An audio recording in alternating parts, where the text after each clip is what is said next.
السلام علیکم۔ عمار مسعود کے افسانوں کی تحریر محبت کا نیلا رنگ سے افسانہ مٹی تلے دبے 20 سال پیش خدمت ہے۔ شہرت ہمیشہ سے میرا مسئلہ رہی ہے۔ معروف رہنا، معتبر بننا شروع سے ہی میرے منشور کی ایک اہم شق رہا ہے۔ دوسروں سے ممتاز ہونا، مختلف نظر آنا، انوکھی بات کرنا میری سرشت کا حصہ ہے۔ محفل میں ایسی نشست کا انتخاب کرنا جہاں تک سب کی نظر جاتی ہو، گفتگو میں اچانک کوئی دقیق سا نکتہ اٹھا کر سب پر چھا جانا، زور سے کہکہا لگانا میری فطرت بن چکا ہے۔ میں آج جس منصب پر کھڑا ہوں وہ میری انہی ریاضتوں کا ثمر ہے۔ میری ساری عمر مقابلے کسی کیفیت میں گزری ہے۔ اپنے سے لائق آدمی، خوش گفتار شخص، باکمال فرد مجھے گوارا ہی نہیں۔ سچ پوچھئے تو مجھے لوگوں کو کمتر بنانا اتنا مقصود نہیں جتنی خواہش خود کو ممتاز کرنے کی ہے۔ اب کیا کیا جائے کہ میرے ارد گرد کے لوگوں کے قد دن بدن سکڑتے گئے اور میں ہمالہ بنتا گیا۔ محفلوں میں کرسیاں لگانا، چائے پانی کا انتظام کرنا، تمبو کناتوں کے حساب سے مجھے کبھی بھی دلچسپی نہیں رہی۔ میں خود کو اعلیٰ درجات کا مستحق سمجھتا ہوں۔ میں یہ ضرور چاہتا ہوں کہ بہت سے لوگ تقریب کے انتظام میں مصروف ہوں۔ مہمانوں کی چائے، پھولوں کی سجاوٹ سے لے کر دریوں کی صفائی تک کا انصرام کسی اور کے سپرد ہو، اور میں تقریب کے اختتام سے ذرا پہلے جلوہ افروز ہوں اور تالیوں کی گونج میں اسٹیج کی طرف بڑھوں، نعروں کا ہاتھ اٹھا اٹھا کر جواب دوں اور سارا میلہ لمحوں میں لوٹ لوں۔ میلہ لوٹنے کے لیے بڑی ریاضت درکار ہوتی ہے، بہت مختلف ہونا پڑتا ہے۔ ہمیشہ یاد رکھنا پڑتا ہے کہ تالیاں بجانے والے، نعرے لگانے والے، دریاں بچھانے والے، پھولوں کے ہار پہنانے والے اور لوگ ہوتے ہیں، خطبہ صدارت دینے والا کوئی اور ہوتا ہے۔ اس تفریق کو یاد رکھنا ہی فیصلہ کن امر ہوتا ہے۔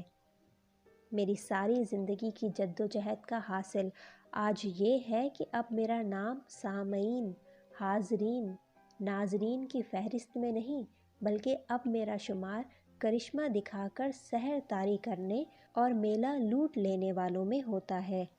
ایک کامیاب آدمی کی زندگی کا سب سے دردناک لمحہ وہ ہوتا ہے جب اسے تسلیم کرنے اور مان لینے والوں کی محفل اجڑ جاتی ہے۔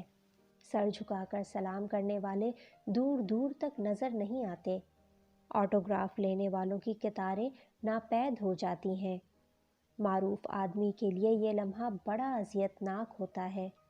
اس کو تو عادت ہی نہیں ہوتی قطار میں انتظار کرنے کی، قواعد و ضوابط کے مطابق چلنا اس نے سیکھا ہی نہیں ہوتا۔ اس کی تو ہر ادا سے مختلف ہونے کی طلب نظر آتی ہے۔ ہر لمحہ اس کے اندر منفرد ہونے کی کشمکش جاری رہتی ہے۔ میرے جیسے لوگ ایسے افراد سے بہت کتراتے ہیں جو انہیں پہچانتے نہیں، مانتے نہیں۔ ایسے مجمع کو ہم جیسے جاہل، بد ذوق اور بد تہذیب کہہ کر بڑی سہولت سے راستہ تبدیل کر لیتے ہیں، مگر ساجدہ نے اب راستے کی تبدیلی کا اختیار بھی مجھ سے چھین لیا تھا۔ ساجدہ نے جو کچھ میرے ساتھ کیا، اس نے میری تمام تر ریاضت اور ہنرمندی کو لمحوں میں خاک کر دیا تھا، میری سطوت کے علم کو آگ لگا دی تھی۔ اس نے مجھے ماننے سے اس ہٹ دھرمی سے انکار کیا کہ میں اب اپنی ہی نظروں میں گمنام ہو گیا تھا۔ اسے تو چاہیے تھا کہ فوراً میری اطاعت کر لیتی، جدائی کے برسوں کی داستان میری جھولی میں ڈال دیتی، مجھ سے ان راتوں کا تذکرہ کرتی جو اس نے میرے خواب دیکھتے گزاری تھیں، ان سنہری شاموں کا ذکر کرتی جب میرا وجود اس کے چاروں اور ہوتا تھا۔ میری یاد کی تصویر ہر لمحہ اس کے دل پر نقش رہنی چاہیے تھی۔ مجھ سے ملاقات کی آرزو، ملن کی خواہش، وصل کی طلب کی آگ میں اسے جلنا چاہیے تھا، مگر یہ کیا، اتنے برسوں کے بعد وہ میرے ہی گھر میں کھڑی مجھی سے میرا نام پوچھ رہی تھی۔ میری والدہ مجھے ہمیشہ کہا کرتی تھیں کہ مشہور ہونے کی خواہش ہمیشہ لوگوں کو گمنام رکھتی ہے، اونچی آواز میں بات کرنے والے لوگ بے اثر رہ جاتے ہیں، خاموش رہنے والے محفل پر چھا جاتے ہیں، معتبر کہلاتے ہیں۔ میں انہیں کیسے سمجھاتا کہ اماں یہ پرانے زمانے کی باتیں ہیں، یہ پبلسٹی، سیلف مارکیٹنگ کا دور ہے۔ اس دور میں آہنگ بلند رکھنا پڑتا ہے، خالی خولی تبسم سے کام نہیں چلتا، موقع بہ موقع کہکہا لگانا پڑتا ہے، خود کو منوانے کے لیے اپنے ہی حق میں نعرہ لگانا پڑتا ہے۔ حاضرین کی صف میں بیٹھے شخص کو تو زنگ لگ جاتا ہے، گھن چاٹ جاتا ہے۔ اب تو اپنے بارے میں خود ہی سب کو بتانا پڑتا ہے۔ اپنے بڑے سے محل کا ایک چھوٹا سا پورشن مجھے کرائے پر دینا ہی تھا، مگر کون جانتا تھا کہ اس پورشن میں ساجدہ آ کر رہے گی، میرے سینے پر مونگ ڈلے گی۔ وہ کس دیدہ دلیری سے اپنے جوان بچوں کے ساتھ میرے گھر میں داخل ہوئی، شائستگی سے میرے سلام کا جواب دیا، مکان کے بارے میں پوچھا، کمروں کی تعداد دریافت کی، بجلی گیس کے علیحدہ علیحدہ میٹروں کی معلومات حاصل کی، ٹھنڈے گرم پانی کے نل کے چلا کر دیکھے، گھر کے سارے ہیٹر، پنکھے اور ایئر کنڈیشنز گنے، دروازے، کنڈیوں، تالوں کو خوب ٹھونک بجا کر دیکھا، اور اس تمام کارروائی میں ایک بار بھی شناسائی کی رمق اس کے چہرے پر نہیں آئی۔ برسوں پرانے عشق کا اظہار، ملنے کی خوشی اسے ذرا سی بھی محسوس نہیں ہوئی۔ وہ تو بس سفید ساڑی میں ملبوس باوقار انداز سے اپنے بچوں کے ساتھ میرے گھر میں دندناتی پھر رہی تھی، بڑی بے اعتنائی سے میری عظمت اور شہرت کو پیروں تلے روند رہی تھی۔ نوجوان نسل کا محبوب شاعر اور محبت کے انوکھے اسلوب کا پرچارک بننے سے کچھ پہلے میری شادی ہو گئی تھی۔ میری بیوی شادی کے کچھ عرصے بعد ہی چل بسی، اسے چلے ہی جانا تھا۔ وہ زندگی کو ٹھنڈے ٹھنڈے گزارنا چاہتی تھی، چند بچے، ایک اچھا شوہر، پرسکون گھر، اس کے خواب اس ایک ننھے سے دائرے میں گھومتے تھے۔ وہ میرے ساتھ قدم ملا کر چلنا چاہتی تھی، مگر مجھے آہستہ چلنے کی عادت ہی کہاں تھی، میں تو صرف دوڑنا جانتا تھا۔ کسی سست رو کے ساتھ میرے قدم اٹھتے ہی نہیں تھے، مجھ پر لمبے لمبے ڈگ بھر کر آگے نکل جانے کی دھن سوار تھی۔ ہم سفروں کو پیچھے چھوڑ دینے میں جو لطف ہے وہ ساتھ چلنے میں کہاں۔ بہت آگے جا کر پیچھے رہ جانے والوں کو تیز چلنے کا مشورہ دینے کا حق وہی رکھتا ہے جو آگے بڑھ گیا ہو، دور نکل گیا ہو۔ میری بیوی کچھ دیر تو گرتی پڑتی میرے ساتھ چلی، لیکن بالآخر ایک ننھی سی جان کو میرے حوالے کر کے زندگی کی دوڑ ہار گئی۔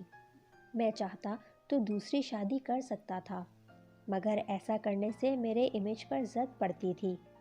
اب جو میری خدا ترسی، اولاد سے محبت اور انفرادیت پر محفلوں میں بات ہوتی ہے تو طمانیت کی لہریں میرے وجود میں اتر جاتی ہیں۔ میں نے اپنی بیٹی کو پہلے تو بورڈنگ اسکول بھیجا، پھر اعلیٰ تعلیم کے لیے امریکہ روانہ کر دیا۔ میں جانتا تھا کہ کامیاب آدمی کا تنہا ہونا ضروری ہے، شہرت اور کامیابی شراکت برداشت نہیں کرتی۔ بظاہر یہی دکھائی دیتا تھا کہ ساجدہ کو گھر اتنا پسند نہیں آیا، جانے وہ اس خوبصورت ولا کے پورشن کو کرائے پر لینے سے کیوں ہچکچا رہی تھی، مگر بچوں کی ضد اور دبئی میں مقیم شوہر کے فون پر وہ مجبور ہو گئی تھی۔ اس نے نہ چاہتے ہوئے بھی ایڈوانس کی رقم اور سالانہ کرائے کی بات شروع کر دی۔ وہ اگر میرے وجود کو مان لیتی تو میں یہ سارا گھر اس کو دان کر دیتا، سب کچھ نثار کر دیتا، کیونکہ مروب لوگوں سے ہمدردی کرنا میرا شیوا تھا، مگر یہ نہ ماننے والے مجھے بہت دشواری میں ڈال دیتے تھے۔ دراصل شاعری سے مجھے اتنی دلچسپی نہیں تھی، ادب کی خدمت کا بھی مجھے کوئی خاص شوق نہیں تھا۔ میرا اولین مقصد تو کرسی صدارت کا حصول تھا، جہاں تک پہنچنے کے لیے مجھے شاعری کو وسیلہ بنانا پڑا۔ یہ بات بھی درست ہے کہ لوگوں نے میرے کلام کو خاص جانا، میری نظموں، غزلوں کو گلوکاروں نے ہر جگہ گایا، نوجوان لڑکیوں نے میرے اشعار کو اپنی کتابوں، کاپیوں میں لکھا، میرے خیالات کو سچی محبت کا اظہار جانا۔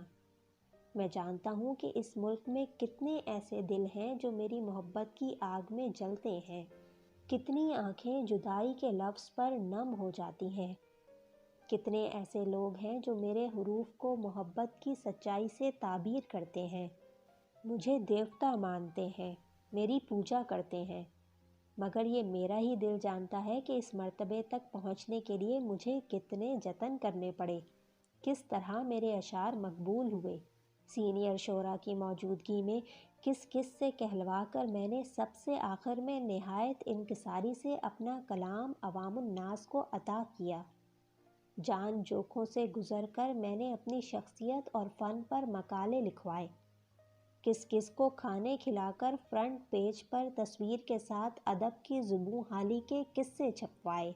لوگوں کو کیا معلوم کہ اتنے چینلز کوریج کے لیے خود بخود نہیں آتے، بلانے پڑتے ہیں، تعلقات بنانے پڑتے ہیں، سفارشیں کرنی پڑتی ہیں، تب کہیں جا کر شہرت کا ہمہ سر پر بیٹھتا ہے۔ برسوں پہلے جب ساجدہ سے میری ملاقات ہوئی تھی، یہ وہ دور تھا جب میں نے شاعری ابھی نئی نئی شروع کی تھی، یہ وہ وقت تھا کہ ابھی بچے بچے کو میری نظمیں ازبر نہیں ہوئی تھیں، اس زمانے میں میری زبان ناپختہ، عروض میں سکم اور وزن میں سکتہ پڑتا تھا۔ اس وقت میں یہ ٹوٹی پھوٹی نظمیں ساجدہ کے لیے لکھتا تھا، مگر جیسے ہی زمانے نے مجھے بڑے ہونے کا احساس دلایا، میں نے وہ سارا کلام ضائع کر دیا۔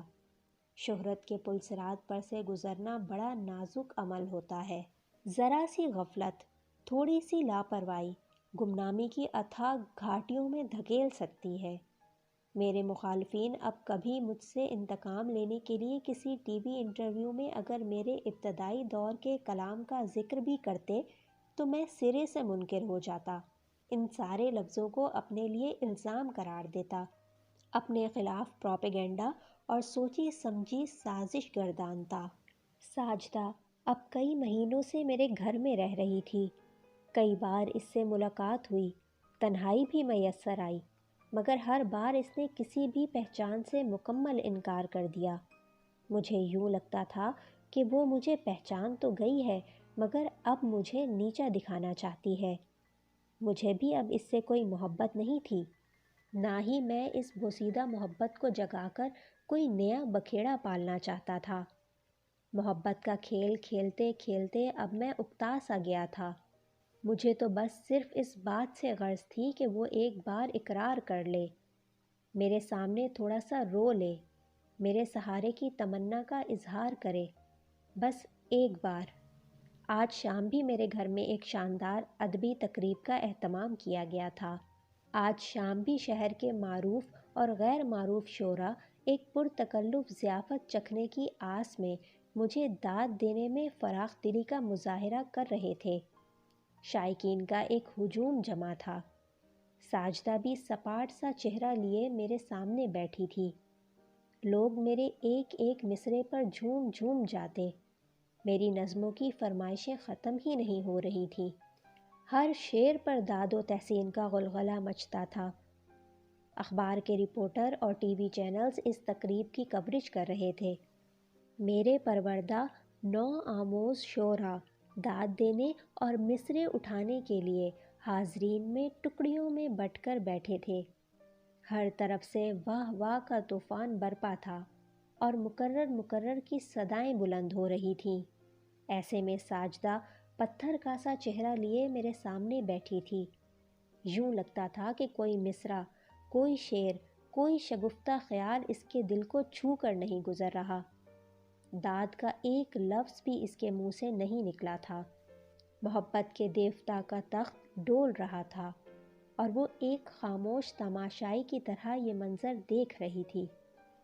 نہ جانے میرے جی میں کیا آیا کہ میں نے اپنی ایک ایسی نظم شروع کر دی جس کی زبان ناپختہ، عروض میں سکم اور وزن میں سکتہ پڑتا تھا۔